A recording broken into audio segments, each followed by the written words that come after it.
Car repairing అని వేసిందని ఒకటి అన్నది, తర్వాత వ్యక్తిగతమైన అన్నారు. కార్ రిపేరింగ్ 3 లక్షలు కావు, అదొక మాట మాట్లాడింది అమ్మాయి, కానీ వ్యక్తిగతంగా ఎన్నో ఉండవచ్చు ఖర్చులు. శ్రీనివాస్ అఘోరి మన ఈ ఆయన పేరు వర్షిని వాళ్ళ పేరెంట్స్ ఏమన్నారు, రాత్రి అంతా తాగుతూనే ఉంటాడు, 10-20 తాగుతాడు అన్నారు కదా. అంటే విచ్చలవిడితనం ఉందని అర్థం కదా. డబ్బులు దానికే ఉపయోగించి ఉండవచ్చు. ఒక కార్కి 3 లక్షలు ఖర్చు అవుతుందా?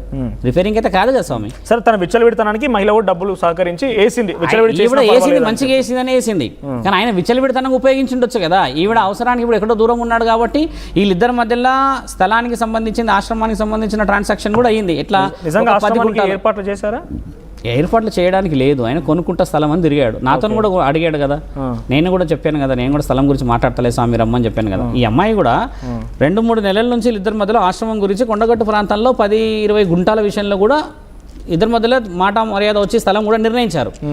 ఆ విషయంలో కూడా శ్రీనివాస్ ముందుకు వచ్చాడు, నేను కొనుక్కుంటాను, చేస్తాను, ఆశ్రమం కట్టుకుంటాను, చూయించండి అన్నప్పుడు కూడా వీళ్ళిద్దరి మధ్యలో కమ్యూనికేషన్లో ఆయన దూరపు ప్రయాణంలో పోతున్నప్పుడు డీజిల్కే కానీ ఖర్చులకే కానీ దేనికైనా కూడా తాళి కట్టినప్పుడు ఒక గురు సాన్నిధ్యంలో ఉన్నాడు అని చెప్పినప్పుడు ఇవ్వడానికి ఆమెకు రైట్స్ ఉన్నాయా లేవా? తాగడానికి అని చెప్పి ఏదైనా భార్య వేస్తుందా స్వామి డబ్బులు? వేస్తుందా? ఏదో కదా. ఏ ఖర్చులకైనా భర్త మరి దూరం ఉన్నాడానో, లేకపోతే భర్తని పక్కన పెడదాం, ఎల్లూరు శ్రీనివాస్ స్నేహితుడు అనుకుని అంత వేసిండొచ్చు కదా. అలా వేసిన తర్వాత ఇప్పుడు ఎల్లూరు శ్రీనివాస్ అనేది ఏమి, దానికి నా కార్ రిపేరింగ్ కాదు, నేను ఇలా చేయలేదు, నేను అలా చేయలేను అని అంటే 3 లక్షల విషయం ఒక స్త్రీ వచ్చేసి ఆయన దగ్గర ఇప్పుడు ఏమున్నదని చెప్పేసి అడగడానికి ముందుకు వచ్చింది. వర్షిని వచ్చిన తర్వాతనే వచ్చింది కదా, అంత ముందుకు రాలేదు కదా స్వామి. ఎగ్జాక్ట్గా వర్షిని సాటర్డే రోజు పెళ్ళి అని అంటే మండే రోజు అమ్మాయి వచ్చింది, అంటే మీడియా ముందుకు వచ్చి డీటెయిల్గా నేను చెప్పిన విషయాలు, అంటే ఇవన్నీ ఓపెన్గా జరిగిన డిస్కషన్ కదా స్వామి. మరి అక్కడ మరి శ్రీనివాస్ ఎందుకు ప్రొవైడ్ చేయట్లేదు ఇలా డాక్యుమెంట్స్ అన్ని? మొబైల్స్ అని ఇలా మొబైల్ మీ ముందు ఆర్టీవీలో పడేయచ్చు కదా, నా మొబైల్ తీసుకోండి ట్రాకింగ్, ఎందుకు స్విచ్ ఆఫ్ పెట్టుకుంటున్నాడు మరి శ్రీనివాస్ మొబైల్? అంటే వర్షిని తీసుకెళ్ళి కూడా సుమారుగా ఆయనతో పాటుగా 10-15 రోజులు ట్రావెల్ చేయించాడు. అంతకంటే ముందు వర్షిని వాళ్ళ ఇంట్లో ఉన్నాడు. ఎక్కడ చూసినా ఒక హై టెన్షన్, పోలీసులు, అరెస్టులు, నానా హైడ్రా, మనం కూడా చాలాసార్లు మాట్లాడుకున్నాం.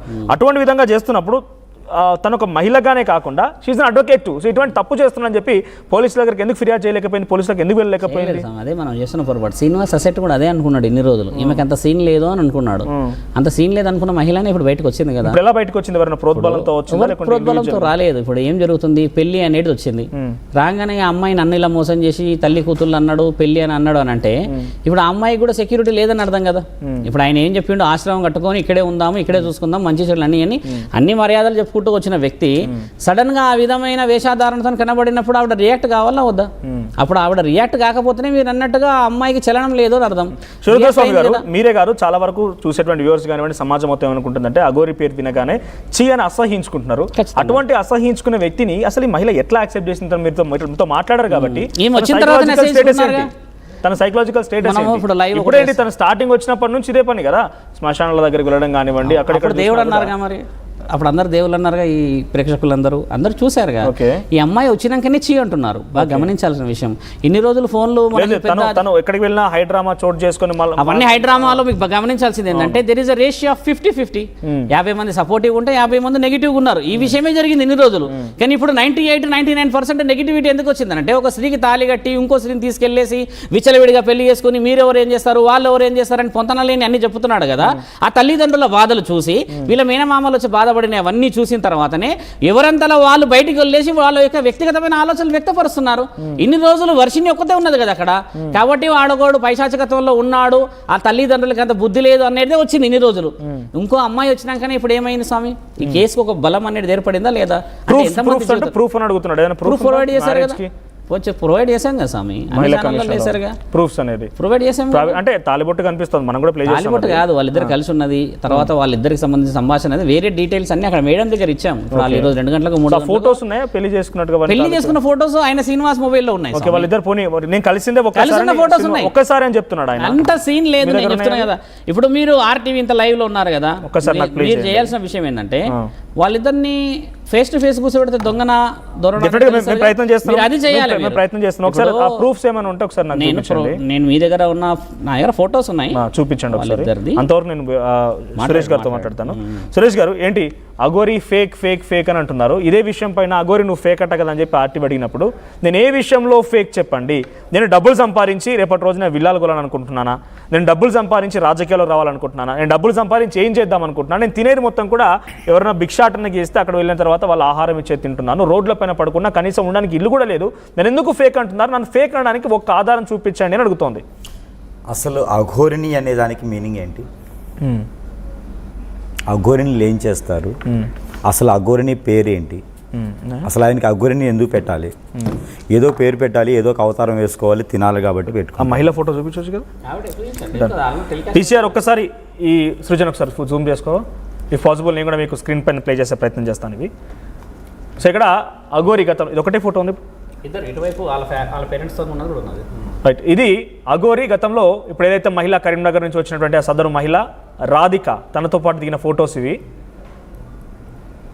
అఘోరి మాత్రం మనం అడిగినప్పుడు కేవలం ఒకేసారి కలిసాను నేను, అంతకుముందు కలవలేదు, నాకు అసలు పరిచయం లేదు అంటున్నారు.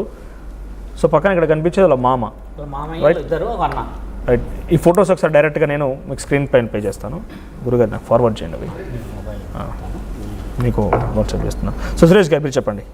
ఇప్పుడు మామూలుగా మాట్లాడుకోవాలంటే మనిషికి ఒక పేరు ఉంటుంది, వారు చేసేటువంటి వృత్తిని బట్టి ఒక పేరు ఉంటుంది. ఇప్పుడు అఘోరిని అనేవారు చేసేటువంటి వృత్తి ఏంటి, ఆ పేరు పెట్టుకొని మనం ఏం చేస్తున్నాం. ఇప్పుడు పొలిటీషియన్స్, రాజకీయ నాయకులు ఉంటారండి, రాజకీయ నాయకులు అందరూ కూడా చేస్తారా, మంచి చేస్తారా, చెడు చేస్తారా అనేది వారికి వదిలేస్తే ఎమ్మెల్యేలు, ఎంపీలని మాట్లాడుకుంటూ ఉంటాం. అది వారి పేరు కాదు, వారి పదవికి ఇచ్చినటువంటి గౌరవం. అలానే అఘోరిని చేసేటువంటి విధి విధానాలు వేరు. వారు ఆహారం తినరు, మరి వీరేమో ఫుడ్ కోసమే చేస్తున్నానని చెప్పేసి అంటున్నారు. అఘోరినులు అనేది మామూలుగా ఫుడ్ కోసం చేస్తున్నా చెప్పట్లేదు. ఎక్కడికి వెళ్ళినా భిక్షాటన, భక్తులు ఎవరైనా పిలిచి భోజనం పెడితే తింటున్నాను, కనీసం నాకు తొడుక్కోవడానికి ఒక అంగి కూడా లేదు, అంటే ఒక క్లాత్ కూడా లేదు, అటువంటి జీవితం అనుభవిస్తున్నాను నేను. నన్ను ఎందుకు ఫేక్ అంటున్నారు? నేను ఫేక్ చేసి ఏం తప్పు చేశాను అంటుంది. సరే, లోక్ కళ్యాణార్థం కోసం చేసింది ఏముంది? లోక్ కళ్యాణార్థం కోసం ఏమైనా చేసింది, విరగబెట్టింది ఏమైనా ఉందా? భూకంపాలు ఏమైనా ఆపగలుగుతారా? వర్షాన్ని, ఎండని ఏమైనా ఆపగలుగుతారా? ఎవరు ఏం చేయలేరు కదా. వారు బ్రతకడం కోసం వేసుకునేటువంటి వేషధారణ అది. బ్రతకడానికి వృత్తికి ఒక పేరు, ఆ పేరుకే అఘోరిని. వారిని అఘోరిని పిలవడం కూడా వేస్ట్. ఆ పేరు చాలా గొప్పది. వారు చేసేటువంటి పనులు చాలా ఉన్నాయి. నాగసాధులు కావచ్చు, అఘోరణలు కావచ్చు, వారు చేసేటువంటి వృత్తి విధానాలు వేరే ఉంటాయి. వారిని పెట్టుకొని, ఆ పేరుని పెట్టుకొని వీళ్ళని పిలవడం వల్ల వారికి ఉన్నటువంటి పొరులు పోతాయి అనవసరంగాను. ఒకటి. రెండోది, ఇప్పుడు పెట్టినటువంటి పేరు అఘోరిని కాబట్టి ఈ అఘోరిని గురించి మనం మాట్లాడుకోవాలంటే కనుక ఖచ్చితంగా వారికి మంచి విద్యలు, దేవునికి సంకల్పము, దేవుని ధ్యానంలో లేకపోయి ఉండొచ్చు, కానీ వారికి ఎదుటి వ్యక్తిని హిప్నటైజ్ చేసేటువంటి తత్వము, మందు పెట్టి వశపరుచుకునేటువంటి గుణము, అవన్నీ ఖచ్చితంగా నేర్చుకున్నారని నేను చెప్తాను. కొన్ని ఇప్పటికి కూడా మనకి కోస్ట్ ఏరియాస్లో, కొన్ని రాష్ట్రాల్లో ఈ రోజుకి కూడా మనకి కొన్ని విలేజెస్లో కూడా ఈరోజు మందు పెట్టడం, హిప్నటిజం, బ్లాక్ మ్యాజిక్, చేతబడులు. మాట్లాడదాం అసలు ఏంది, తన ఏం శక్తులు పెంచుకోవాలనుకుంటుంది, నిజంగా ఏందని మాట్లాడదాం. అంతకంటే ముందు తను ఏం ఆస్తులు కూడబెట్టలేదు, అసలు నాకు ఏముందని మనం ఫేక్ అంటున్నారు, దేశాలు పట్టుకొని తిరుగుతున్నాను నేను ఎక్కడికి వెళ్ళినా స్వామి సేవలో ఉన్నాను, అంతా కూడా ఏకంగా నా ఇండివిజువాలిటీనే శివునికి త్యాగం చేశానని చెప్తోంది. ఒకసారి డాక్యుమెంట్లో కూడా శివుడు చెప్పాడు కాబట్టి నేను పూర్తిగా అంటే ఈ ట్రాన్స్ ఒక అమ్మాయిగా మారిపోయానని చెప్పి దీంట్లో కూడా మెన్షన్ చేస్తుంది, ఫీమేల్గా మారాలనుకుంటున్నానని చెప్పి.